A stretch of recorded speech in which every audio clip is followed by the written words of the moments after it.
Allen tonight, which is a little bit of a jaunt up the road. And Al is just getting ready to start a branch of Praise and Thunder up in Harford County. And that's what Praise and Thunder is all about. It's about duplicating what we do in different areas so that we can be more effective. Because the more branches we can have in different areas, then the more people we can reach for the Lord. So I'm going to turn it over to Al Gallatin. Thank you.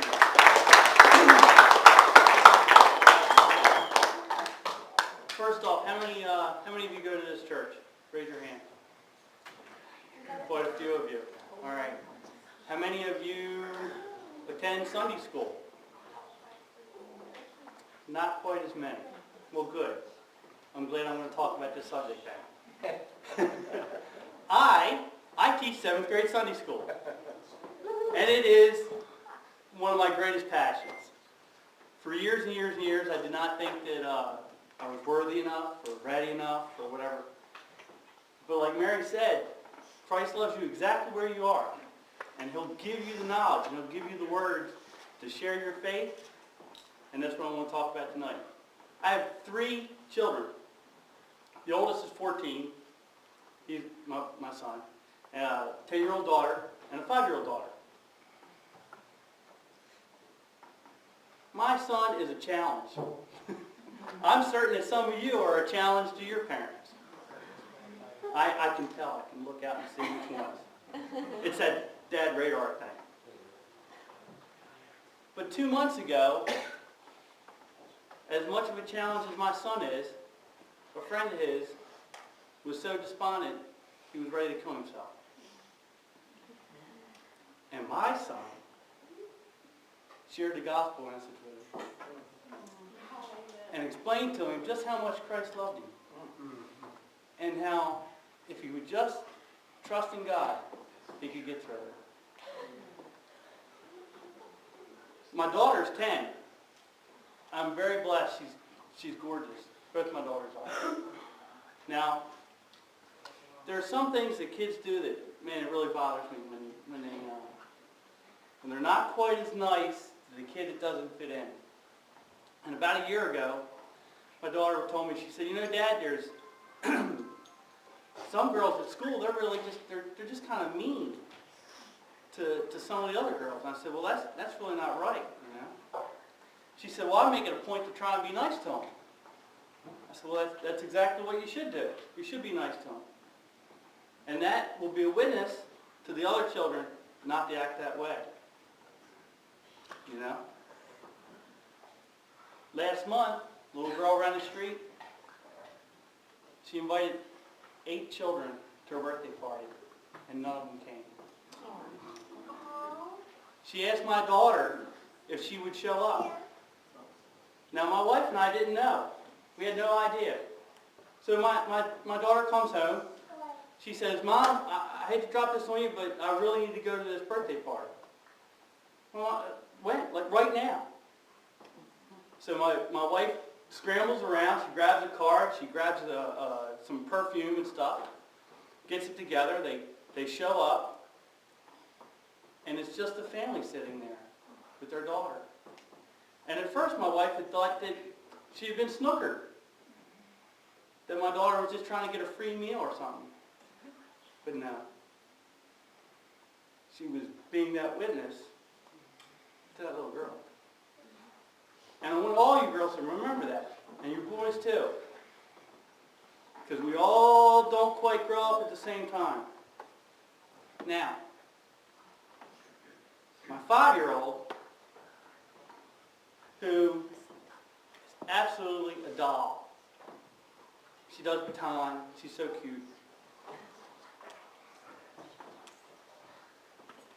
I was reading this book to her, and she saw the image of Christ in this book. And she said, that's Jesus. I said, you're right, it is. I said, can you tell me something about Jesus? And she said, well, He loves me a whole lot. That's great. Can you tell me anything else? She said, well, she says it so funny. She's very cute. She says, they put him in a tomb, And they raised up. I said, well, why did he do that? She said, so that when I do stuff bad, I can go to heaven. She's 5. Wow. They learned this in Sunday school. They didn't learn it at regular school. They learned it in Sunday school.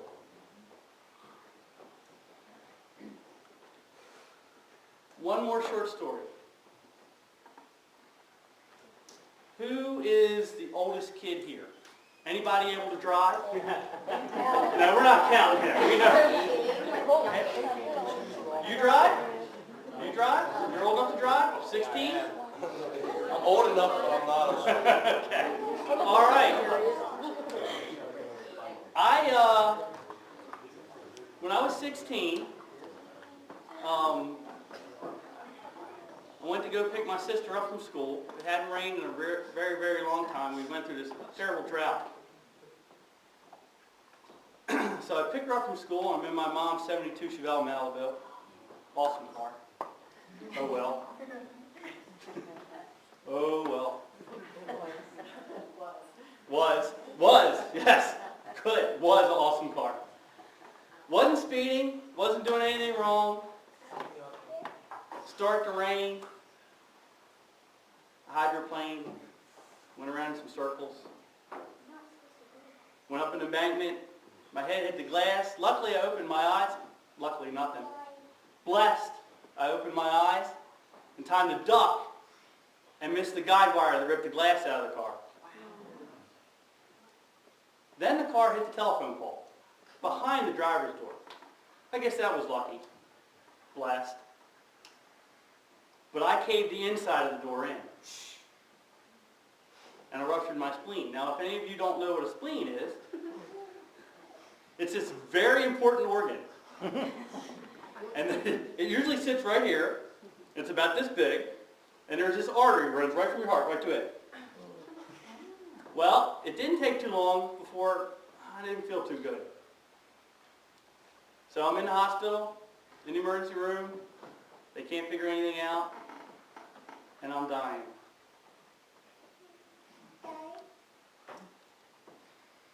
Luckily, blessed, my dad called our family doctor. He called another doctor. That guy came. He got things moving. But in the meantime, I laid there a very long time. And I knew I was dying and the nurses wouldn't look at me anymore. Because they got to make that disconnect. Because they see it all the time. Now, while I was laying there, they said I'm in all this pain, excruciating pain. And I was angry. I was upset. Why me? And then I remembered what I learned in Sunday school. That I didn't need to be afraid. Because I was going to heaven. And when I surrendered my situation to Christ, all that pain washed away. And I was ready. Then that guy showed up, Dr. Fallon, got all these things moving. I thought, this guy is insane. He thinks he can save my life. And he did. I asked him afterwards how much time I had left. And I had 20 minutes. One red light, and I wouldn't be talking to you. I wouldn't have those 3 beautiful children, my wife of more than 20 years, and you were looking at the most blessed man on the planet. But I learned it in Sunday school. So show up. Open your heart. Not your mind. Your mind can deceive you. But open your heart and read the Bible. And Christ will not let you down.